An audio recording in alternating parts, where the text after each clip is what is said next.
हम पढ़ रहे थे कक्षा 10 की गणित, चैप्टर नंबर आपका 12.2, क्वेश्चन नंबर आपका 7। तो देखिए प्रश्न हम पढ़ते हैं आराम से। एक आपको वृत्त दिया गया है जिसमें आपकी त्रिज्या का मान ये कह रहा है 12 है और उसके केंद्र पर यानी कि जो जीवा है उसके केंद्र पर 120 डिग्री का कोण अंतरित करता है। इसमें आपको संगत जो वृत्तखंड होता है यानी कि उसमें आपको इसका क्षेत्रफल निकालना है। तो आइए हम वृत्तखंड का क्षेत्रफल किस प्रकार से निकालते हैं सीखेंगे। सबसे पहले हम एक डायग्राम बनाएंगे। कैसा? वृत्त का। मान लीजिए ये आपका एक वृत्त है और इस वृत्त का यहाँ पे ये क्या होता है? केंद्र। अब ये कह रहा है केंद्र से इसकी जीवा पर, मान लीजिए सबसे पहले कोई एक जीवा है जिसका नाम मैंने दे दिया ए और बी। ये कह रहा है कि इस केंद्र से इस जीवा पर क्या बना रहा है? कोई कोण बना रहा है और वो कोण बनने वाला कितने डिग्री का बोल रहा है? थीटा का मान। तो आप यहाँ लिखोगे थीटा मीन्स क्या होता है? कोण। और कोण का मान कितना दिया गया है? 120 डिग्री का। ये कह रहा है कि कोण का मान 120 डिग्री है। साथ में आपको दे रखी है त्रिज्या। तो आप लिखेंगे त्रिज्या मतलब होता है जो इसके केंद्र से ये त्रिज्या है, इस यदि चित्र के अंदर हम देखें तो त्रिज्या कौन सी है? ओ ए बी त्रिज्या है। ए बी अभी आपकी त्रिज्या है। तो आप लिखेंगे त्रिज्या आर बराबर कितना दिया गया है? 12 सेंटीमीटर। कहने का अर्थ ये है कि ओ ए बी आपकी 12 है और ओ बी भी आपका कितना है? 12। अब देखो इसके क्षेत्रफल का जो भाग हमें निकालना है, तो इसका कहने का अर्थ ये हो गया कि इस वृत्त का क्षेत्रफल आप निकाल लीजिए और त्रिज्या का मान आपको 12 दिया है और ये कैसा त्रिभुज है? एक आपका समबाहु त्रिभुज के क्षेत्रफल को घटा दीजिए, या फिर आप सीधा वृत्तखंड का सूत्र भी लगा सकते हैं। तो आप लिखेंगे क्या? संगत वृत्तखंड का क्षेत्रफल। हम इसमें दोनों तरीके से मैं आपको करके बताऊंगा और हम सीखेंगे दोनों तरीके से भी इसको कैसे। तो देखिए सबसे पहले हम सीधा इसका सूत्र लगाते हैं। पाई आर स्क्वायर थीटा बटा 360 डिग्री माइनस सूत्र होता है 1/2 आर स्क्वायर साइन थीटा, जहाँ पे आपको थीटा का मान कितना दे रखा है? 120। तो आप यहाँ लिख सकते हैं पहले, चूँकि साइन 120 डिग्री का मान कैसे ज्ञात करते हैं हम? तो साइन का साइन 180 डिग्री में से क्या घटाया जाए तो आपको क्या प्राप्त हो जाता है? 120। तो यहाँ पे आपका एक समपूरक कोण है, साइन समपूरक कोण में से 60 डिग्री का घटाने का बोल रहा है। तो साइन का साइन ये थीटा का मान आपका आ जाएगा 60। जैसा कि हमें विदित है या हम जानते हैं अच्छे से कि साइन 60 का मान कितना होता है? तो त्रिकोणमिति में हमने पढ़ा था कि साइन 60 का मान होता है √3/2। तो यहाँ पे मैंने आपको ये करके बताया है, जबकि आपको साइन यहाँ पे थीटा का मान क्या रखना है? 60। तो आइए मान रखते हैं। जब इसमें मान हम रखेंगे तो सबसे पहले पाई की मान की बात की जाए तो पाई का मान आपको ये कह रहा है 3.14 रख दीजिए, यानी कि 3.14 जिसे हम बोलते हैं। आर का मान आपका क्या है? रेडियस जो त्रिज्या की बात कर रहा है, तो वो है 12। 2 बार लिखेंगे, क्यों? क्योंकि यहाँ पे आर स्क्वायर है।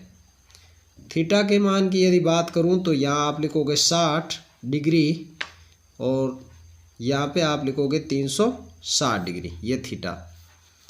माइनस का चिन्ह 1/2 का 2 इंटू फिर आपको कह रहा आर स्क्वायर यानी कि 12 गुणा 12 और साइन 60 का मान होता है आपका √3/2। जब इनके मान आप रखोगे तो अब इसकी गुणा करके हल करेंगे। देखिए जो कट रहा है उसे काट दीजिए पहले। 6 एकम 6 और 6 छंग 36, 6 दुए 12। तो यहाँ पे आपके पास शेष क्या रह गया, 3.14 गुणा 12 को 2 से किया 24। ये 2 से जब इसको काटेंगे तो 6 और इसको काटेंगे तो ये फिर 6, तो 6 इंटू 6 हो गया 36, रूट आपका हो गया 3। तो ये देखिए, अब हमें इसकी यदि हम गुणा करेंगे तो यहाँ मैं आपकी रफ में गुणा करके बता देता हूँ। 3.14 की हम किससे गुणा करेंगे, 24 से। 4 से करेंगे 16, 4 और 1 हो गया 5 और 4 तिये 12, 2 चौक 8, 2 एकम 2, 2 तिया 6। तो ये हो गया 8 5 13, 4 और 1 हो गया 5, 6 और 1 हो गया 7। 2 संख्या के बाद आप पॉइंट लगा दीजिए, तो आपके जो भी आंसर आए हैं तो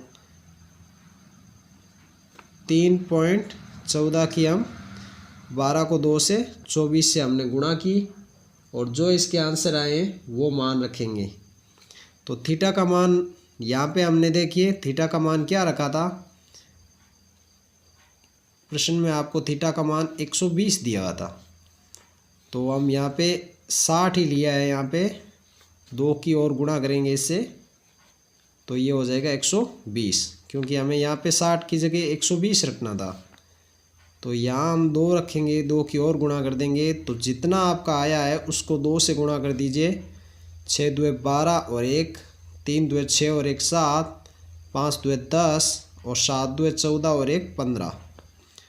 2 संख्या के बाद यदि पॉइंट लगाएंगे तो आपका आंसर आएगा 150.72 माइनस 36। इस रूट 3 की जब हम गुणा करेंगे 36 के साथ, तो 1.732 की गुणा करेंगे तो हो जाएगा 6 दुए 12, 1 42 और 1 43, 4 6 और 4 हो गए 10। ये हो गया आपका 3 दुए 6, 3 7 21, 2 और 3 और 2 हो गए 5, 2 9 1 और 6। 2 संख्या के बाद पॉइंट, तो 61.9 61.92 आ गया इसका, जब 36 की 1.2 से गुणा करेंगे, और 150.72 आ गया इसका मान। अब जब हम इसमें से घटाएंगे 61.92 को, तो 0, 17 में से 9 गया, तो ये हो गए कितने आपका 7। तो यहाँ पे देखिए 7 है, तो 17 में से 7 गया 10 और 2 और चला गया, तो हो गए 8। और यहाँ पे आपके हो गया कितना 9, 9 में से 1 गया 8 और 14 में से 6 गए, तो 14 में से 6 गए तो 8 और 6 14। तो लगभग आपके आंसर कितने आ जाएंगे 88.80 सेमी स्क्वायर। तो आपसे इसमें पूछ रहा था कि वृत्त का क्षेत्रफल क्या होगा, संगत वृत्त का क्षेत्रफल की बात करने का बोल रहा है, तो आपका मान आएगा 88.80। तो ये आप मान रखोगे, या फिर आप इसको जब अदर मेथड से करना चाहते हो तो सेकंड मेथड जब आप इसका पढ़ोगे तो देखिए, आप सबसे पहले इस वृत्त का क्षेत्रफल, वृत्त का क्षेत्रफल निकालकर इसमें से आप एक समबाहु त्रिभुज का क्षेत्रफल को क्या करोगे, घटाओगे, तो आपके पास में इस छायांकित भाग का क्षेत्रफल क्या हो जाएगा, प्राप्त हो जाएगा। ये एक समबाहु त्रिभुज होता है जिसकी आपकी भुजा आपका मान कितना दे रखा है 12। तो आप लिखोगे √3/4 गुणा 12 का स्क्वायर, और यहाँ पे आप लगाओगे πr² वाला फॉर्मूला। तो इससे भी यदि आप हल करोगे तो इसका आपका राइट आंसर आपको प्राप्त हो जाएगा।